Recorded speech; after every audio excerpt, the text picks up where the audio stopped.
like Sarah's introduction said.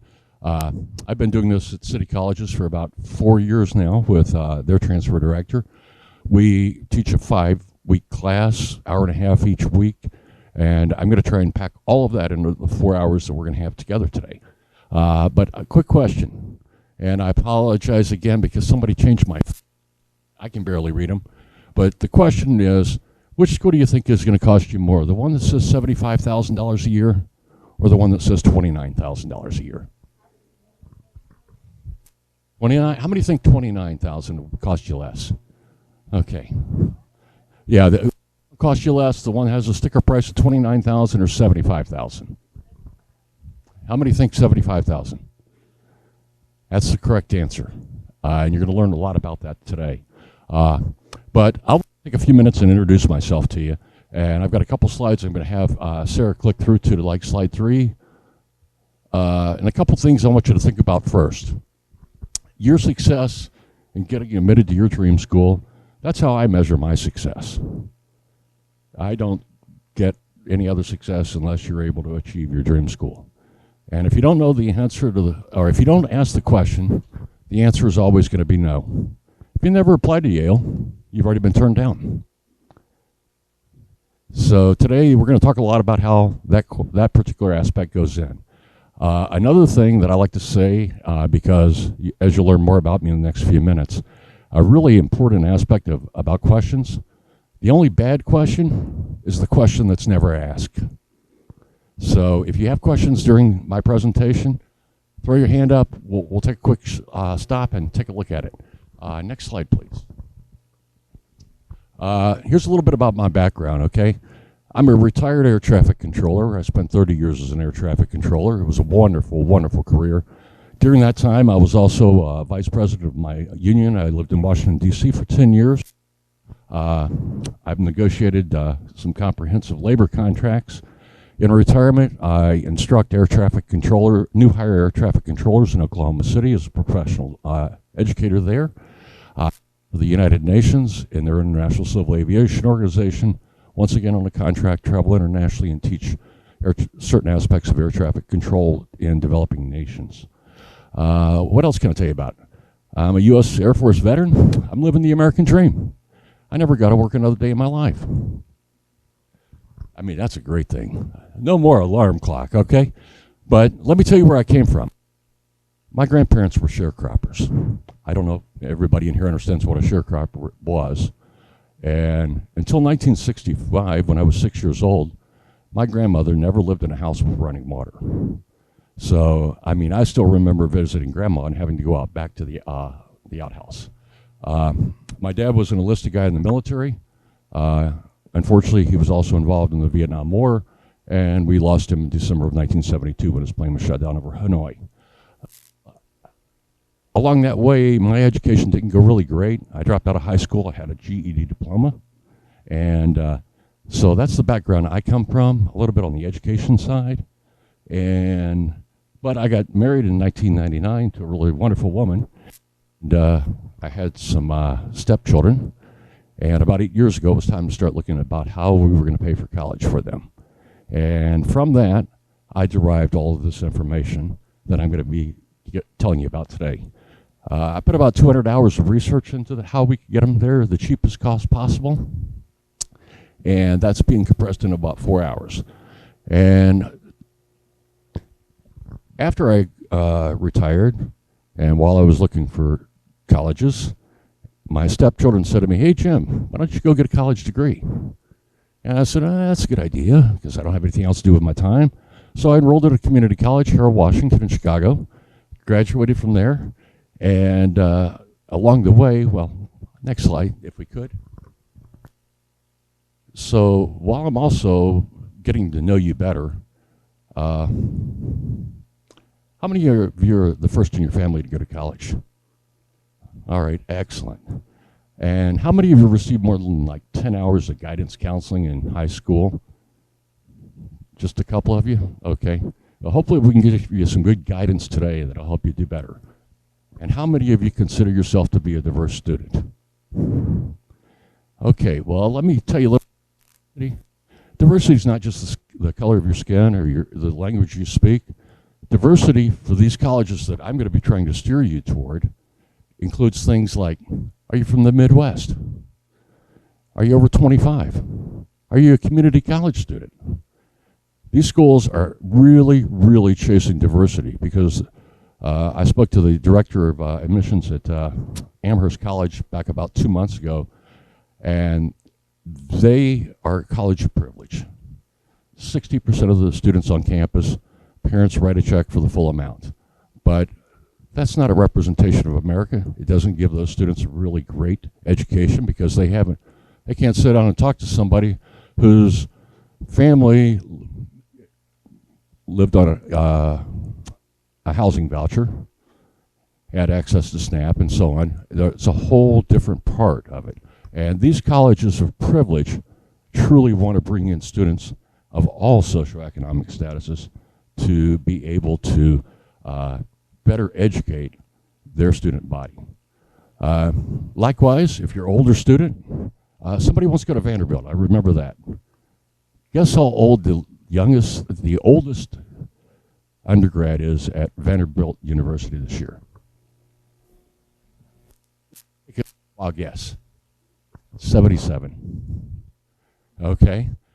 The oldest student at Dartmouth, which is one of the Ivies this year, is 59 years old. So, and the oldest at Yale is 67. So I just thought I'd throw those numbers. They want all kinds of diversity.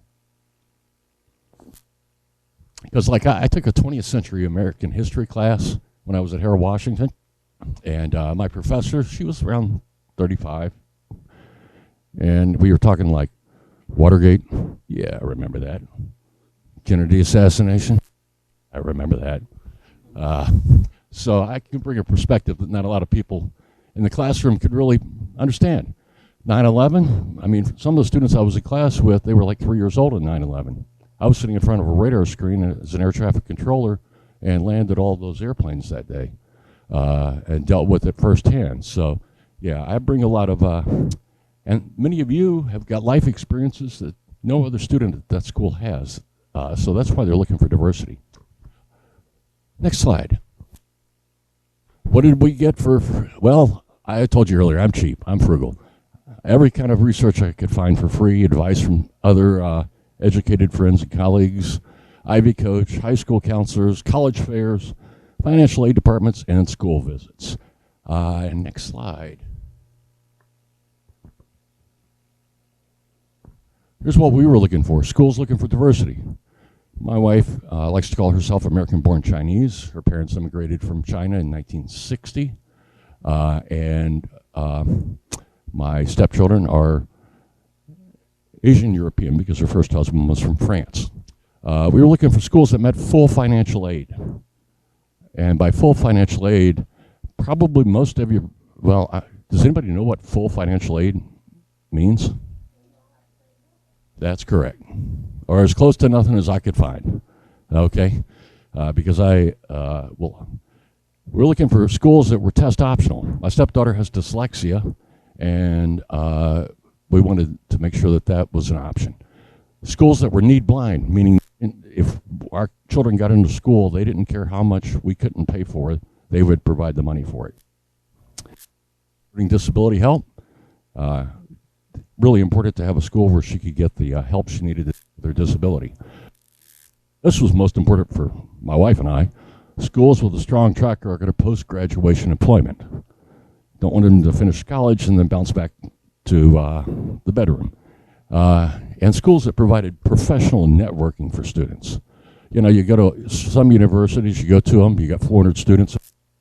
Don't have a lot of opportunities for professional networking.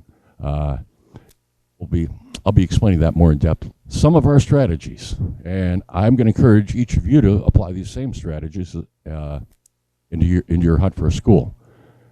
At least 20 applications. Apply to 20 schools, and I'll go more in depth than that as we work our way through the day. Get the best amount of best school we could for the least out of pocket, using diversity to our advantage. My children, like I said, are Asian European or Asian American, how you want to classify. And if they wanted to go to Yale, they could fill the entire class at Yale with Asian American men that scored a 4.0 GPA and a perfect score on the SAT test. So we looked at schools that were underrepresented for Asian Americans to increase their opportunities. Super scoring. Everybody know what super score is? I hear yes and no. I'll explain that. There's a slide on that coming up. And if we could. These are the schools I visited with my stepchildren. You're probably looking at that list and going, Jim, how did you afford that? Well, I'm lucky. My wife is a flight attendant for United. It cost me nothing to fly to these schools, and that made it a little easier.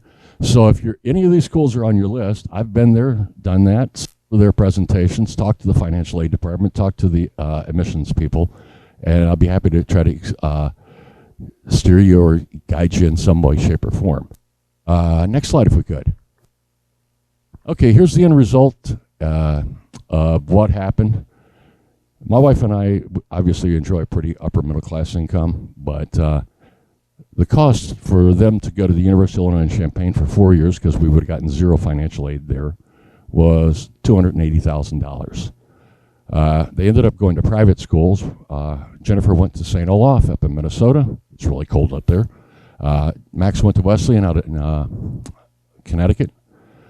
Their combined tuition, room, and board for both schools was $135,000 a year. We were able to get $105,000 in financial aid a year. So we were able to send the two of them to private schools where they got a much better education, and it was at half the cost of what it would have been for them to attend the University of Illinois. And I think as we go through some of these other slides and I'll show you some other things, my numbers probably aren't representative of your numbers, okay? So don't let it think that you're going to have to pay $30,000 a year out of pocket. Next slide, please. So as I said earlier, how did I get into these?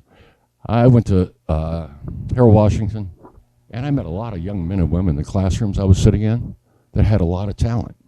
And they weren't seeming to get a lot of guidance along the way of schools of opportunity, like the young woman I spoke about that ended up at Columbia at the beginning and is now at Stanford. I took a class in international relations with her. She's from Iran, and told her about, hey, you need to consider these schools. And that eventually led me around to meeting up with Sarah's counterpart at Harold and me starting to do these.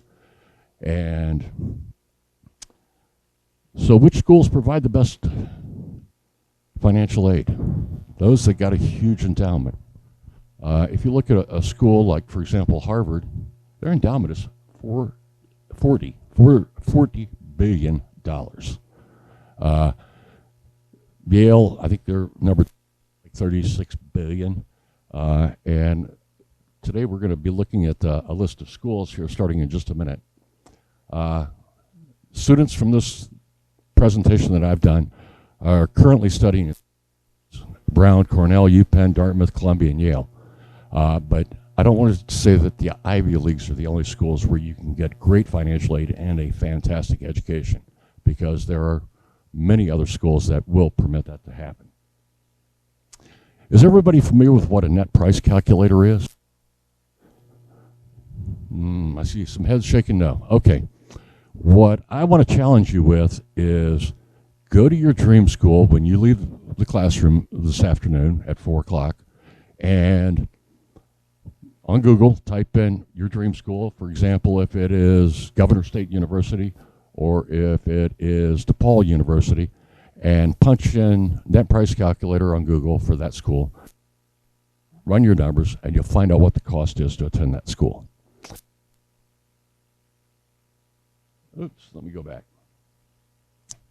Now, this is where we start getting into the nitty, and I quit talking about me and I start talking about you. Everybody should have had a handout here, and I'm trying to, oh, there's my glasses, they're over here. Put them down so much. And it starts with information compiled by Jim Poole, reproduced with permission. Quick look at that list of schools. And this is for fall of 2019. These in America that provide full financial aid and make it possible for you to attend at little or no cost to you. And if you're looking at the list of schools, this has been a work in progress for 4 years, so it doesn't always, it is not as perfect as I would like it.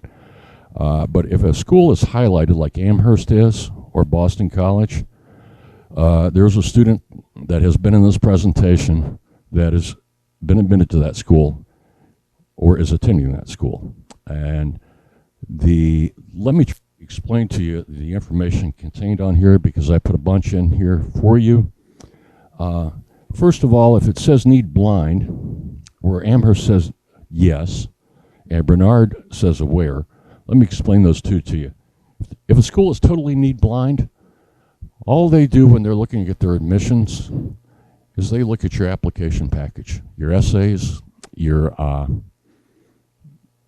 recommendations, everything that you submitted in your admission package. Nobody at the financial aid department even starts looking into your information. They don't care. They pick out their top transfer admissions, and they admit the students, and then they send the material over to the financial aid department. If it says need aware, that means that the school's got a pot of money that it's got set aside.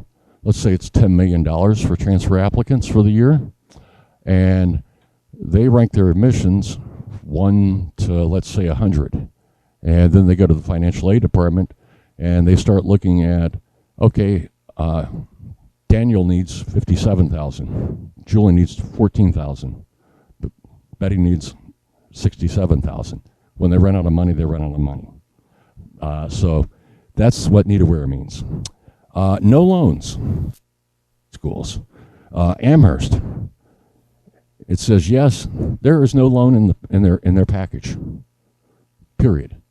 If you're looking at a place like Brown University where it says less than $100,000 $100K, means if your parents make less than $100,000 a year, if you're an independent or a dependent student, there's no loans in your package. If you're an independent student, over the age of 24, married, I think that's all the categories, and you make less than $100,000 a year and you go to Brown, there'll be no loans in your package. The next column is Dream. Prior to 2016, there were about 7 yeses on this list. We got this guy with orange hair now. Mostly yes. So if you're a dreamer, DACA, undocumented, these schools don't care about your immigration status. They'll work with you. I know. Work with several students in that category. It's also a good place to look if you're an international student, because it'll help start giving you some help on which schools have money.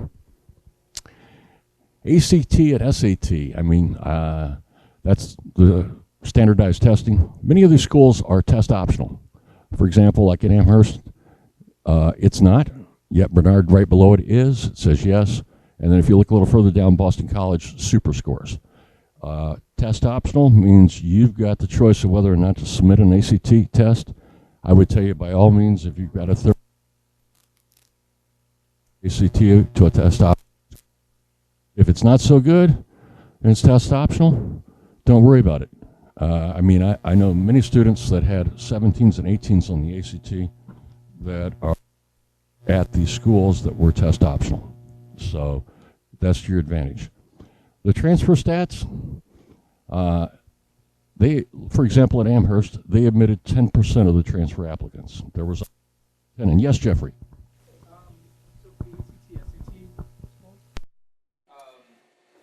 Like my ACT scores have expired and that'll, do I need to retake them to submit it, or? How long ago did you take it? I took it in 2012. I took it in 1972. I was test score cost me $18. Okay. Does that answer your question? Okay. ACT scores never expire. SAT scores that are more than 7 years old are extremely expensive. So if you're looking to get an old SAT score, you probably don't want to use it because it'll cost you about $500. But ACT, once again, you can reach out and get it for $18. But going back to the transfer stats, 10% at Amherst, with the M there stands for a minimum GPA of 3.5. Right below it, Bernard, admitted 24% of their transfer applicants, and their average GPA was a 3.6. So you're going to see minimums and you're going to see averages. A few schools on this list say a 2.0 GPA. The only one that I know that actually admitted a transfer student at 2.0 was Colorado College. Yes, Colorado College. What I would tell you about GPA, they really want a high GPA. The better you can do on your GPA, the more opportunities you're going to have. Everybody understand about the transfer stats? The next couple of columns are important. Deadlines for applications, deadlines for financial aid. What I would tell you is back up all those deadlines by 2 weeks, because things happen in life. You know, crap happens. You fall, you break your leg. You do like me, you fall and break your hip. You end up in a hospital for a week. Something else. Back them all up. The most important date is the financial aid deadline. And the reason I say that is that, if you're sitting there and you're waiting until the very last minute to submit your financial aid package to the school, and it's due on March 15th, has to be in by midnight, and you're there at 11 o'clock at night trying to submit it, and oops, Comcast went out. Or there's several 100,000 people at 11 o'clock at night, unfortunately, trying to submit it. You get online, and everybody in that little circle that spins around and around and around, meaning that it's not really working, and it gets in at 12:01 on the 16th instead of the 15th, you just lost out on an opportunity for financial aid. So get it in on time. We're all adults. Next question, interviews. Some of these schools want to interview you. I like to say that an interview can't hurt you whatsoever.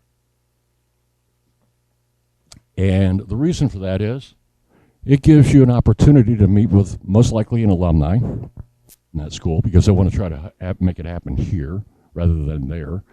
And the alumni might be younger than you. They might be 20, you might be 26 or 27 in the class, like Jeffrey here said his ACT went away a little while ago. Or they might be older than you.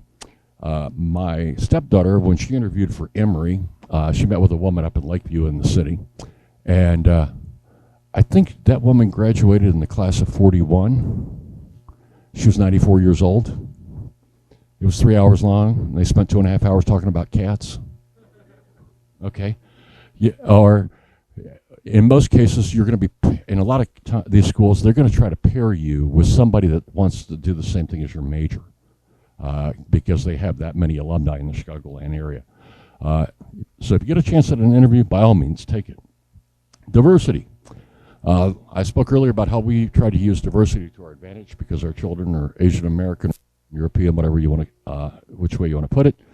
These are the schools who the city of their current class. At Amherst, A stands for 13%, AA, African American, 12%, L, Latino, 13%, and M stands for multicultural. There's only one school in here that reports Native American population, that's Dartmouth, and I think they're at 2%. Nope, I'm sorry, they're 4%. And the last column, I talked about professional networking. These are pay scales numbers for what a 10-year graduate of that school average earnings is with only a bachelor's degree. And I would encourage you also to take and do a little research, pay scale your current dream school and see what their 10-year average salary is. If this also pulls out anybody that went on and got another professional degree like an MBA or a professional degree in as a lawyer, doctor, dentist, and stuff of that nature. So, any questions about this data? Oh, the schools that are highlighted again? In bold. If they're highlighted in bold, someone that's sat in this presentation, Harold Washington with me, is currently attending that school. So, now, I don't want to say that if it's not highlighted in bold that you shouldn't consider it, because I don't know of anyone that's applied to Bernard College. from Harold Washington. Doesn't mean somebody did, but no one that has kept close contact with me has let me know. So some of these schools we might not have had any applicants at previously. Let's see if we could go to that next slide. Okay, this is a net price calculator for DePaul University. It's often a popular school for students to attend. And the cost of it to attend, and I pulled up 4 schools here. I'm going to show you Cornell University, which is a school on this the list of schools. DePaul University is a private school here in the area. University of Illinois in Chicago and the University of Illinois in Champaign. And look at the different costs there. And I included room and board in those. Even if you're living with your parents, you still got to eat. Somebody's got to pay the heat, and there's cost incurred. But this way, everybody gets an apples-to-apples comparison of 4 different universities on net price. To attend DePaul, it costs roughly $56,000 a year for that, and then it has some other expenses associated with it, personal items and stuff like that. Total cost comes out to like $59,000 a year. And for someone with a 3.5 GPA, they're going to give you some help. But I like to point out these numbers. You're going to take out 2 federal loans as a student for $5,500. See this onerous number here, $31,906? That's a Parent Plus loan. It means you're going to have to find somebody that's credit qualified to be able to get that loan, and they're going to spend $31,000 per year in a loan, and the loan payments start on the first day of school. That works out to about $650 a month or a car payment, and that's for the first year. The next school I want to pull up is, let's see which one ends up being there. University of Illinois. This is Champaign-Urbana. This is what a year at Champaign-Urbana cost. Less than 60,000. What if your household makes like just a little above 60,000 or just a little above 50,000? Are you just like completely? They're going to adjust the loan size. You can borrow up as you can get up to $7,500 in loans. Okay, and I'm gonna show you some actual award letters in session 2.5 later this afternoon, and they'll adjust the loan size. It might mean that your loan size would be $295. Okay, if it's a whole lot more now, let's say they're cut off at 60 and you make 75, it might be the full amount. Okay, I finally got that information in there.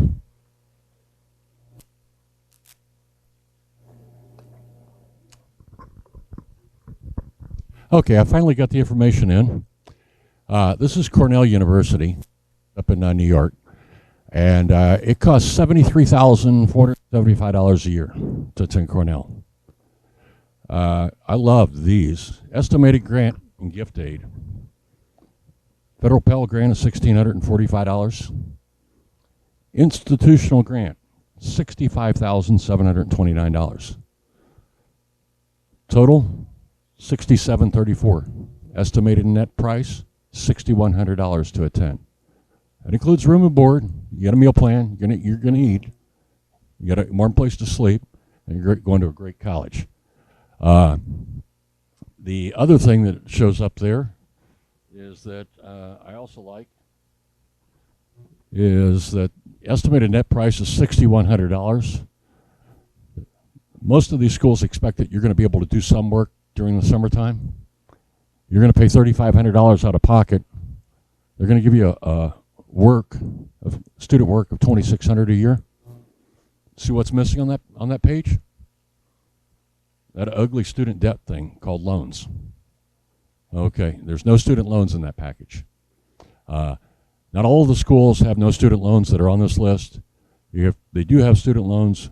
Some of them, depending on your income level, are going to adjust them down so you don't have to take the full $7,500 a year out. But you're going to graduate from that school with $15,000 in total student debt at a maximum. $15,000. That's a blink. I mean, it's nothing. So which of the 4 schools do you want to attend? Okay. If you run the net price calculator on all 70 schools that are on this list, you're going to find just about the same results at every one of these schools. So everyone that has no loan will look just like this, but if you crunch your data, the maximum you're going to see in loans is $7,500. That's the absolute maximum. And that's not, 2 years of that, that's not even the cost of 1 year at University of Illinois in Chicago. Because it was $18,000 you had to take out in loans just to attend there, for counting your room and board expenses. I think this is a really great way of showing just how much opportunities these schools provide to you at a cost that you can afford. Anybody have a new dream school now? Usually it's about here where they do. But we're going to talk about how to build that list of schools later in the presentation. Welcome. And I'll try to show you things that other students have worked and been able to do to use from that and be very successful in using this list to prepare a great list of schools to get into. Now let me try to figure out how to get back to where I was. Here we go. Okay, so what are these schools looking for? They're looking for high GPA, 3.5 GPA or greater. They're looking for diversity. They're looking for a compelling story or essay. They're looking for a turnaround story. They're looking for veterans. Do we have any veterans in here? Hey, thanks for your service. You're a vet? You're in the Army right now. Even better. I was too. And they're looking for first-generation college students. Is also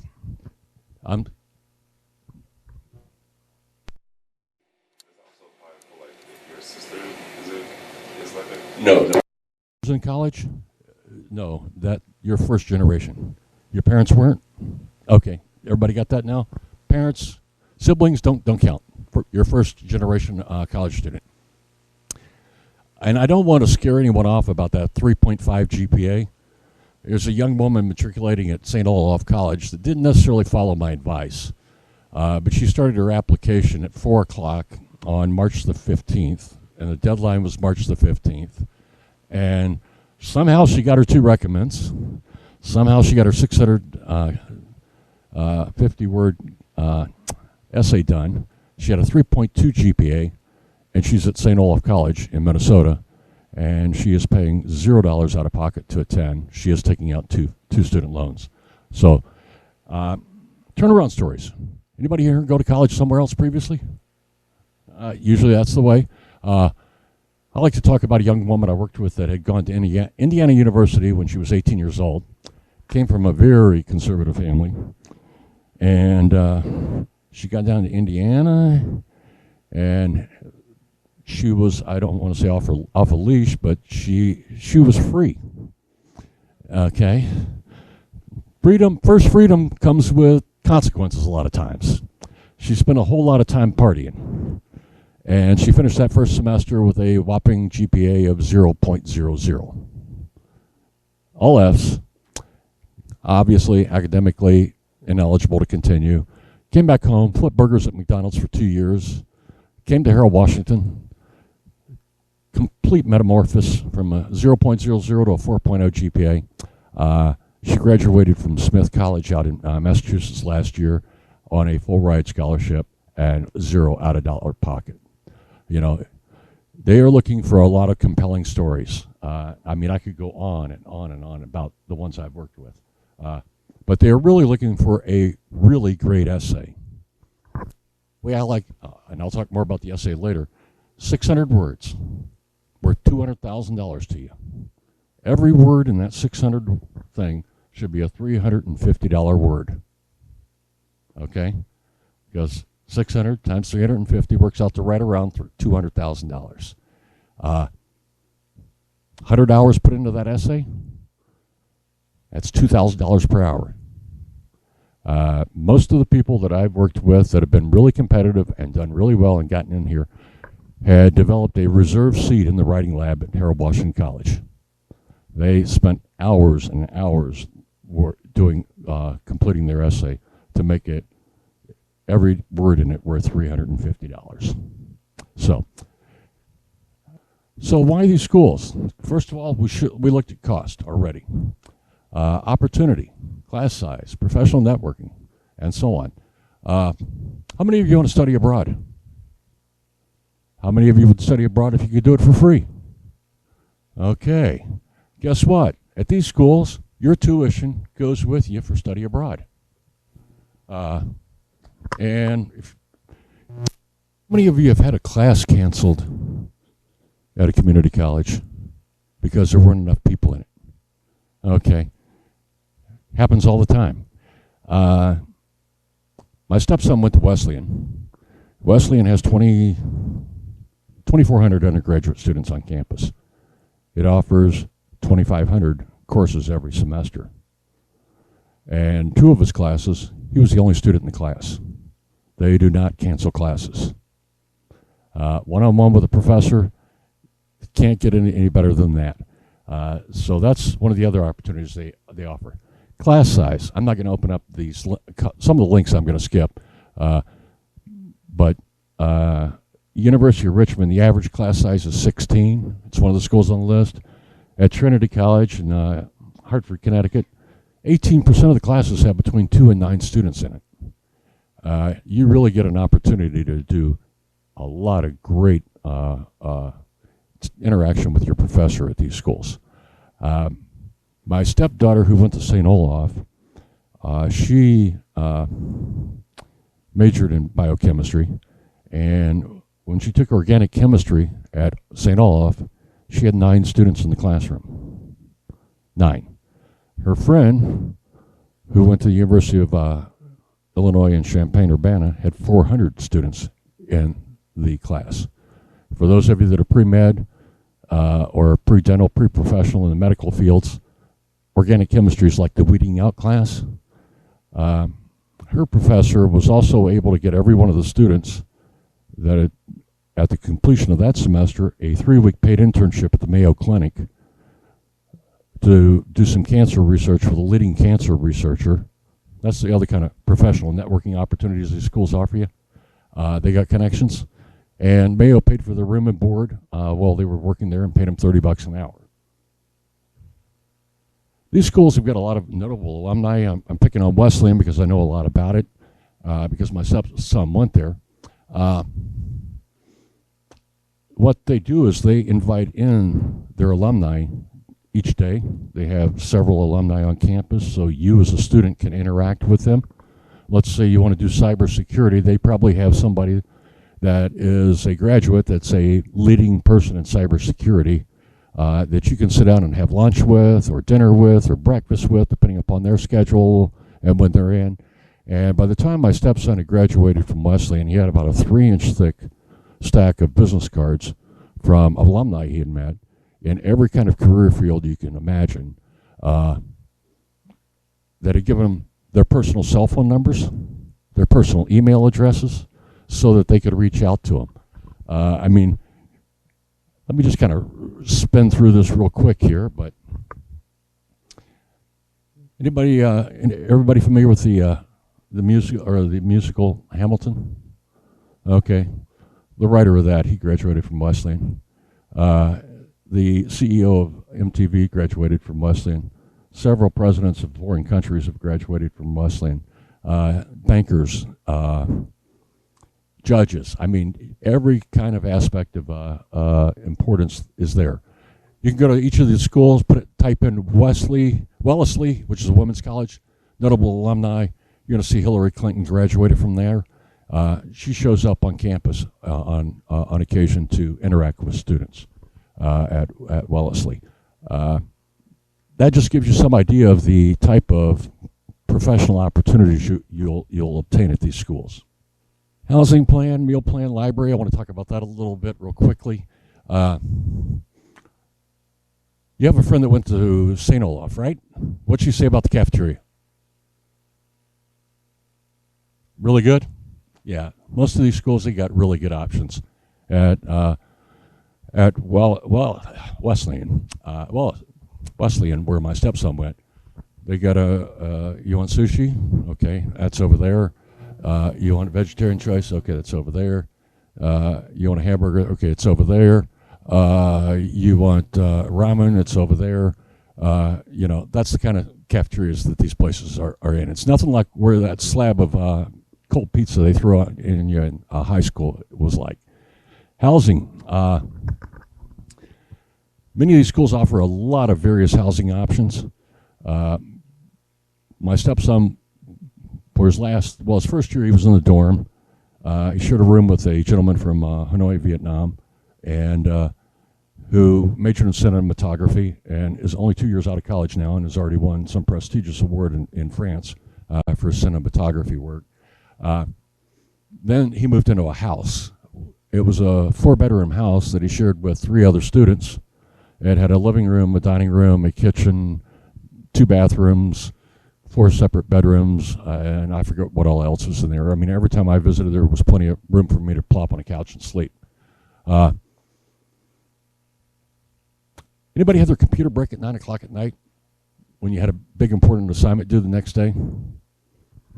Most of these schools offer, if not 24-hour a day, but from 6 a.m. to midnight IT support, where you call the phone number and say, "Oh, I can't get it to work. Can you help me out?" And the person on the other end of the line goes, "Give me a second. Let me get inside your computer," and remotely, and they fix it for you, and you're ready to go. So that's the kind of IT support you see at these schools. Library hours. At most of these schools, the library never closes. It's open 24 hours a day, 7 days a week. At USC, let's say you want to have a study group tomorrow morning at 4 a.m. so you can get prepared for that calculus exam that's due at 8, that you're going to have at 8 o'clock in the morning, and you give them 12 hours notice.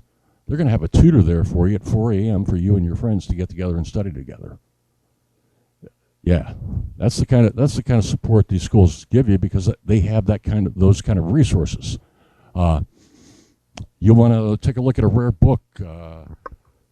Maybe somebody was a philosophy major in here. Maybe you want to look at a text from the 15th century or 16th century that's only available through loan from another library. These schools can make that happen. Professional networking. How to apply? Everybody familiar with the Common App? Okay, if you're not, Google Common App. There's also another application that many of the schools are accepting now. It's called the Coalition application. It is another great opportunity for you as well. I have never completed an application on the Coalition application, but my understanding is it's more user-friendly than the Common App. So just take that for what it's worth. Tools you can use for success. I'm going to go through a few of these. Super scoring. Once again, I remember earlier I asked about that, and some of you said, "Oh, I have no idea what super scoring is." This individual took the ACT test 3 times. As you can see, the composite, 24, 28, 27. This person had dyslexia. They concentrated all their efforts on one particular part of the ACT exam so that they would be able to do the best on that one for that particular test and not wear themselves out. What happens with super scoring is the school will take your highest subscore, 30, 32, 32, 34, re-average those, and that is your new score for ACT. ACT recently changed the test. Now you can go back in and let's say you didn't do real well at math and you just want to do the math portion. Now you can sign up and just take the math portion. And that was a change that took place about a month ago. Getting prepared for an SAT or ACT, it's not easy, it's not cheap. However, here's the cheap part. The Khan Academy, everybody familiar with Khan Academy? Anybody not familiar with Khan Academy? Better question. Khan Academy is online. Google Khan Academy. It'll take you right to it. SAT, ACT test prep is on there. It's free of charge. It's the same thing you'd pay $900 for at Princeton Review. It's just as good. It also, inside of it, it explains, if you go in there and you're getting prepared for the ACT exam, it explains to you what parts that you would want to concentrate on in their test prep to get prepared for the ACT exam. Fee waivers. Don't pay an application fee, is what I like to tell students, okay? This is the policies at Harold Washington. If you're applying to a private school, you have eligibility for a fee waiver. If you're applying to a public school and your EFC is $100 or less, you are eligible for a public school fee waiver. So my other way about that is that I like to tell you to pick up the phone. You want to apply to Cornell? Hey, Cornell, you are my #1 choice. But I got a little problem. I got to pay the rent, and I can't pay the fee waiver. How do I get a application fee waiver? Well, here's the code you enter on the Common App, and we'll be happy to take a look at your application. You're not going to be held back because you can't afford to pay a fee application fee. When you hang up with Cornell, that second college on your list was Columbia. And you pick up the phone, you call Columbia, and hello, Columbia. You're my #1 choice for college.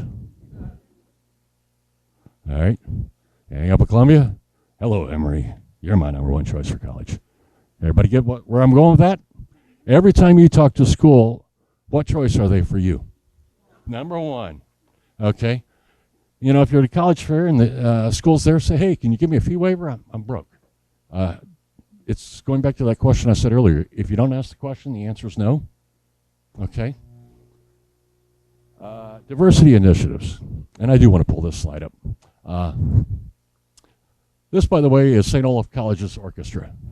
If you look at this picture, and unfortunately you can't see it real well, but anybody see a problem with that? It doesn't look like this classroom, does it?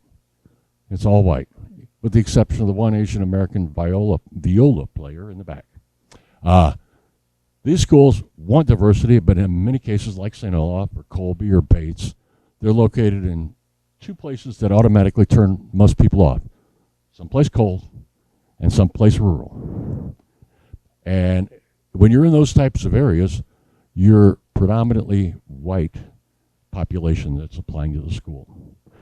But they really value diversity. For example, at St. Olaf, they took part in the college posse, or the posse program in high school, the Quest Bridge program in high school. They're doing everything possible. They're just not attracting enough applicants that are students of color. I'm aware of 7 students of color that have applied to St. Olaf. I'm aware of 7 students that are attending St. Olaf. 3.2 GPA is the lowest I know of. Maybe you want to reach out and see what it's like to this is Trinat. She's at Amherst College. She's a diversity intern working in the Diversity Initiatives office. She came from Whitney Young, grew up on the south side of Chicago, and that's her email address, tbaker20@amherst.edu. And I've spoken to her. She encouraged, if you got questions about what it's like to be at one of these schools, reach out to Tanika. She would love to talk to you about it and share her story. She got in through the Quest Bridge program. Strategic application. Pick at least 12 schools. I suggest you pick 20. 4 high reach, 4 reach, 4 safety schools, diversity, financial aid, your desired major opportunity, schools within a university. Biology major. I think we had a biology major here, right? Somebody majored in biology. I knew we had to have one. There always is. At Cornell, you can get a degree in biology at the School of Arts and Sciences. But there are 6 schools at Cornell. College of Arts and Sciences last year admitted 2% of their applicants. However, they also have a School of Agricultural and Life Sciences. You can get the same biology degree, taught by the same professors in the same classes as if you were admitted to the other school, and they admitted 22% of their applicants. So in some of the larger schools, like University of Michigan, I know was on somebody's list, USC, Cornell, UPenn, you need to take a look at which school within the bigger university is going to give you the best advantage. You'll have to do more research.